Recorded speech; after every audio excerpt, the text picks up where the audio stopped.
imagine what it will be.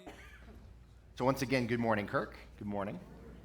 As I mentioned during our time with kids, every year before we enter the season of Lent, we pause to look at this story of the transfiguration of Jesus. This year we'll be reading Matthew's account of that story. I invite you to open your hearts and your minds to this reading of the Word of God. 6 days later, Jesus took with him Peter and James and his brother John and led them up a high mountain by themselves. And he was transfigured before them, and his face shone like the sun, and his clothes became dazzling white. Suddenly there appeared to them Moses and Elijah, talking with him. Then Peter said to Jesus, "Lord, it is good for us to be here. If you wish, I will make 3 dwellings here, one for you, one for Moses, and one for Elijah." And while he was still speaking, suddenly a bright cloud overshadowed them, and from the cloud a voice said, "This is my son, the beloved.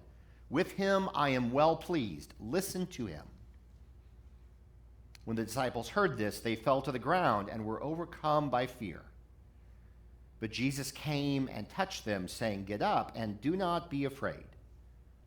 And when they looked up, they saw no one except Jesus himself alone. As they were coming down the mountain, Jesus ordered them, "Tell no one about the vision until after the Son of Man has been raised from the dead." And may God bless to us our reading and our understanding and our applying of this word to how we live our lives. Sometimes thinkers spend a lot of time thinking about thinking. I wrote that sentence and then decided I needed to go back to bed because it made my head hurt. But I went back to it and I found that it seems accurate enough to me. Maybe it's just that I've spent one too many class taking a philosophy class, and that's pretty much all that a philosophy class is, thinking about thinking, and then there's the endless papers where you try to explain what you thought and why you thought it. There's even a subset of philosophy that deals with what you can think and what you can know. We call that epistemology, the study of thinking or the theory of knowledge. But sometimes for all this thinking, an experience will come in and will disrupt everything, shake it up. Twice this weekend, I've had occasion to see something about flat earth theory, right? This is the contention that our decidedly spherical earth is in fact not, right? That we're on some sort of flat-shaped thing. The actual details of this vary. But the first time I encountered this weekend was when we as a family were trying to waste an hour or so and we're flipping around the television and we came across this show called Impractical Jokers on True TV. Do you know this show? They're popular enough apparently that they even made a movie and it's out in theaters right now. Though I'm not sure I'm going to go rush to see it. Your own experience might be different, that's fine. This is one of those shows where they set up hidden cameras, right, all over the place, and they send out the hosts to some common public space and give them these improvisational stunts to accomplish. It's silly, and if that's your thing, great. There are always a little bit too much enjoyment in the foible of others for my taste. But I get why we human beings like this sort of thing. We like to watch other people, right? Even if sometimes we get just a little bit too close.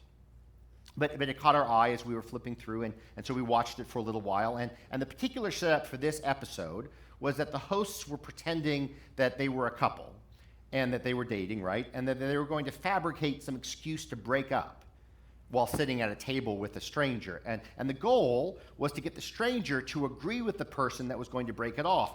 Yeah, I get it, right? And maybe this relationship isn't going to work out for you two. That's the whole setup. And so this couple sits down in a coffee shop. And then one of them makes an excuse to go head off to the restroom for a minute, and the other one talks to this stranger to set the whole thing up. And then the first one comes back, and then they get into an argument, and they break it off. And then if the stranger nods in approval or seems to support the whole thing, bonus point for the team.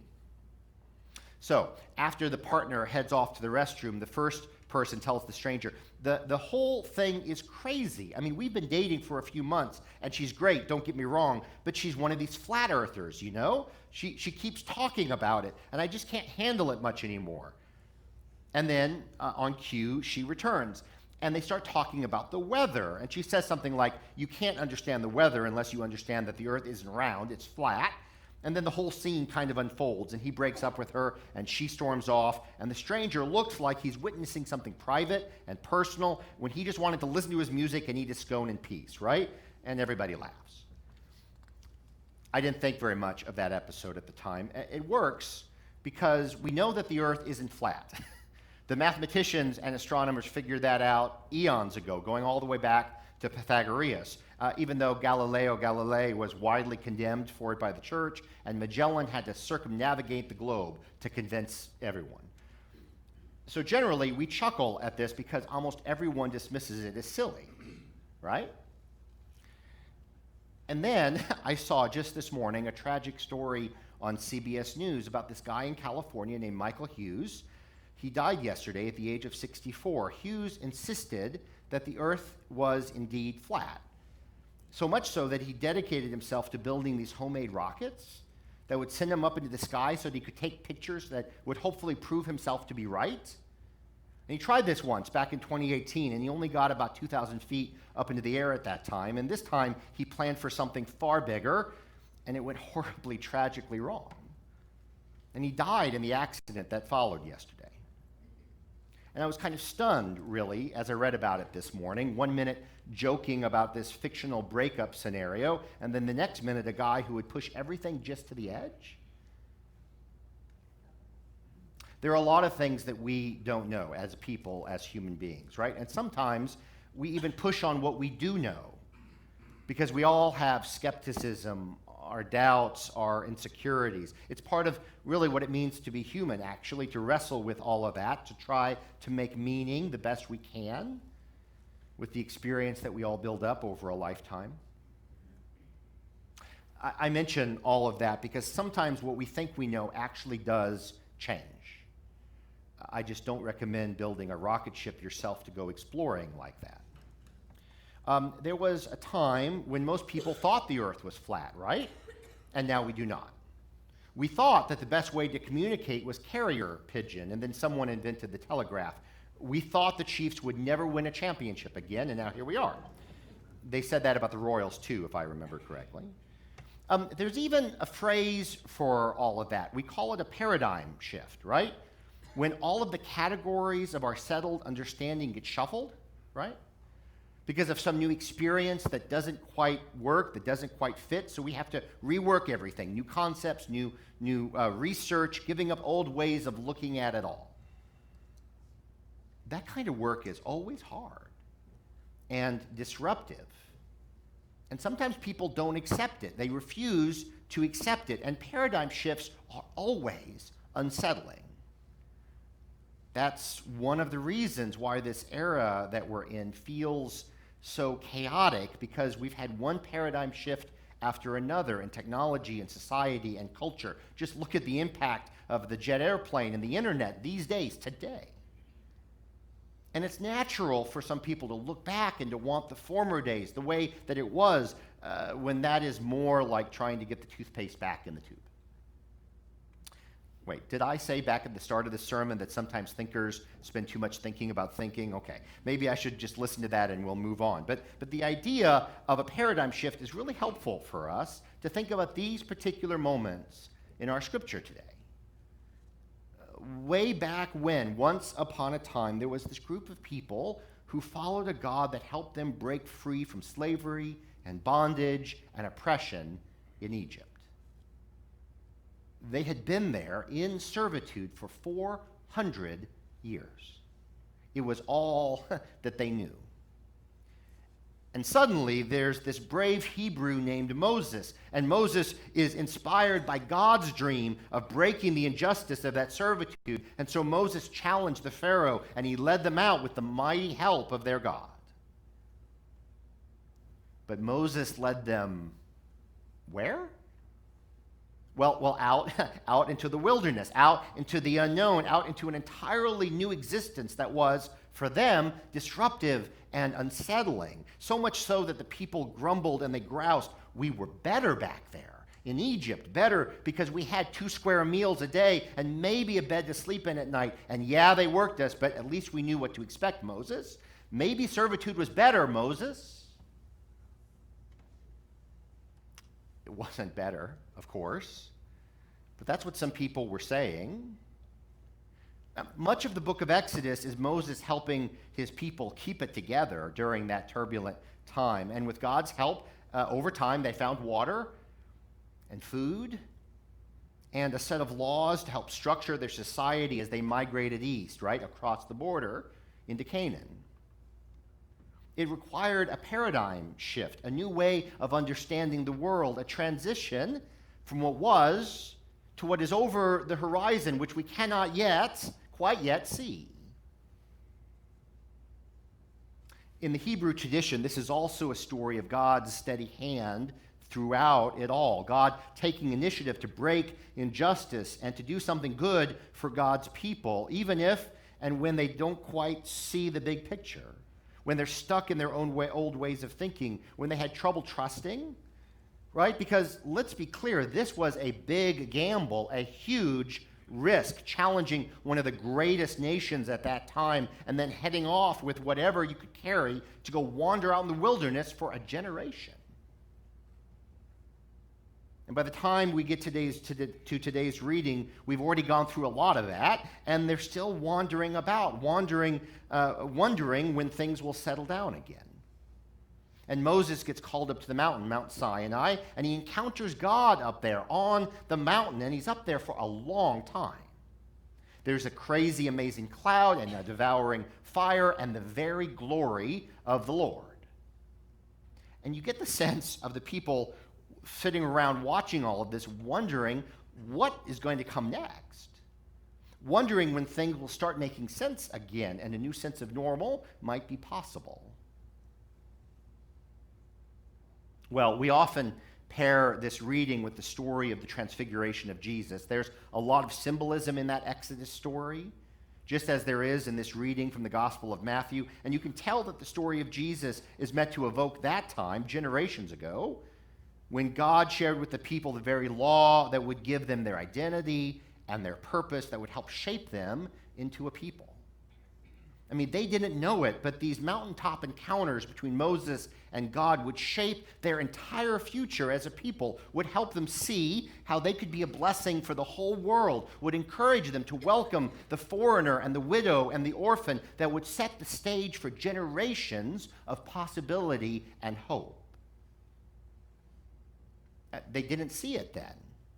What they saw was a foreboding mountaintop. What they knew was that they were slogging through difficult terrain, exhausted, tired of eating manna, wondering what was around the corner. And now we have Matthew telling us the story of Jesus, this one born in a humble town of Bethlehem, baptized in the River Jordan, preaching and teaching and healing his way toward the kingdom of God and inviting everyone to join him along the way. And along the way, he's gathered a few people inspired by the God that they see working in him, disciples, apprentices, and they drop everything and they start following him. And as they do, they start trying to figure out what the heck is going on here. And have you ever wondered why the disciples seem confused all the time? All of the Gospels, in greater or lesser degree, mention this, their confusion of the disciples. And I used to wonder a lot about this, and then I remembered just how confused I was in those philosophy classes, and I felt a little bit better about myself and my struggles. I mean, this Jesus, he's grounded in the past. He's called a rabbi. He understands all the traditions. He quotes from the scriptures. He fields all sorts of questions from scribes and Pharisees, experts in the law and the prophets who try to trip him up, right? And he answers all of them. But his is a novel message, a new way of seeing everything. And so, for instance, last week we talked about the antitheses, right? Contained in Jesus' Sermon on the Mount. If you remember, these are the statements you have heard it said, but I say to you, those statements. And so Jesus taught, do not be angry, turn the other cheek, pray for your enemies. And none of that makes any sense, not really. And people in the know, purveyors of conventional wisdom, they called it foolishness. But Jesus keeps teaching and preaching and healing and leading just like this. And Jesus offers a new way of looking at what God is doing in the world, embodying the best of his tradition for sure, and building on a powerful love, one that offers hope and salvation, one that helps mend our brokenness and inspires reconciliation. And from this side of that story, it's beautiful and warm and comforting, but to the disciples, it was confounding and confusing and befuddling. They had no idea what was going on. But that's okay. Jesus took it all in stride and did what he could to explain everything, knowing that paradigm shifts, they take time, that they're confusing when we're in the middle of them, and that they're a necessary reality for us to experience, even when we don't really want to. Jesus takes 3 of his disciples up on the mountaintop, a place apart where tradition holds that you are closer to God and therefore might be inspired by that proximity to think and experience more godly things. I doubt that Peter and James and John had any idea what they're getting into. And up on the mountain, something happens. Jesus starts to glow. He looks different. They see Moses and Elijah, and they're talking with Jesus, and they're so bright. Where are my sunglasses? James, I thought you brought my sunglasses. And my goodness, it all feels so strange and different, but important. Something significant is happening here, something for us to pay attention to. Peter, James, and John knew that story from the book of Exodus. They knew that a bit later in the book, Moses is said to have taken on a glow, right? After meeting with God, so much so that he had to put a veil on his face because the glory of God was that bright. They saw Jesus glowing. They saw Moses. They knew that Moses was up there on that mountain for 40 days. Maybe we're going to be here for a while. And they decide that maybe they could just interrupt proceedings just a little bit and see what they could do to help out. Excuse me, Jesus. Sorry to bug you. All of this is good. So good. So very good. Not scary or strange at all. Nope. Hey, listen. Should we set up these tents? We could do one for you and one for Moses, one for Elijah. Would that be good? How can we help? What logistics do you need for helping out with? Anyone need coffee? And then there's the cloud that surrounds everyone, and they hear that voice, again, the one that they heard at Jesus' baptism. Hey, everyone, this is Jesus, my beloved Son. I'm well pleased. Listen to Jesus. And then it's over. Cloud gone. Moses and Elijah have vanished. It's just Jesus and Peter and James and John with their clipboards and their planning all torn up and tossed aside. And what in the world just happened? We call these moments of transition liminal space. That phrase comes from the Latin word for the space between rooms, right? The door frame, the threshold, where you're kind of in both rooms at the same time, or not in either room quite anymore, where it's already but not yet, the place where things are going to be different, but just how, it's anybody's guess. Liminal space. And the story of the Transfiguration shows 3 disciples in a liminal moment where things were new and different, and honestly, they're so frightening. Peter and James and John want to build shelters for them, mainly because it's something that they knew how to do. And they felt like doing something might settle everything down, might make it just a little more normal, more like it used to be. They were trying to temper the situation, really, to control it. But they couldn't, not really. This was happening, and it wasn't up to them. This was something God was doing. And God has a way of shaking things up sometimes. But worry not, says Jesus. All is okay. God's got this. I'm here with you. Let's go back down the mountain and finish our business, doing the things that you've learned about and seen in me, because it will shake up the world in the best ways imaginable. We start Lent this week with Ash Wednesday marking the beginning of this season of self-reflection and humility and preparation. This story of Jesus' transfiguration is often the way we set the stage for Lent. I think it helps us to understand our tendencies during confusing times and offers us a way forward in every single one of them. Listening to the promises God has for us, looking for God there, accompany us, and trusting that God's grace is enough to get us through, that we will be just fine. There is plenty in the world right now to be confused about these days. Are we in a paradigm shift right now? Who knows? Maybe, maybe not, maybe more than one. These sorts of things are never quite understood except by looking back upon them. But what I do know is that God is faithful still. And that if we seek to lean on God's love and God's compassion and make them our own, that we can get through anything. That if we let Jesus' light shine, it will be enough to get us through. And so may we, my dear friends, remember that God's love is called steadfast for a reason. That God's compassion helps teach us what it means to be compassionate. That God's power can bring about hope and possibilities that might just seem impossible or even foolish. And may we seek our own little ways to do our part, that the love and compassion and power of God might shine forth today and every day. May it be so. Amen.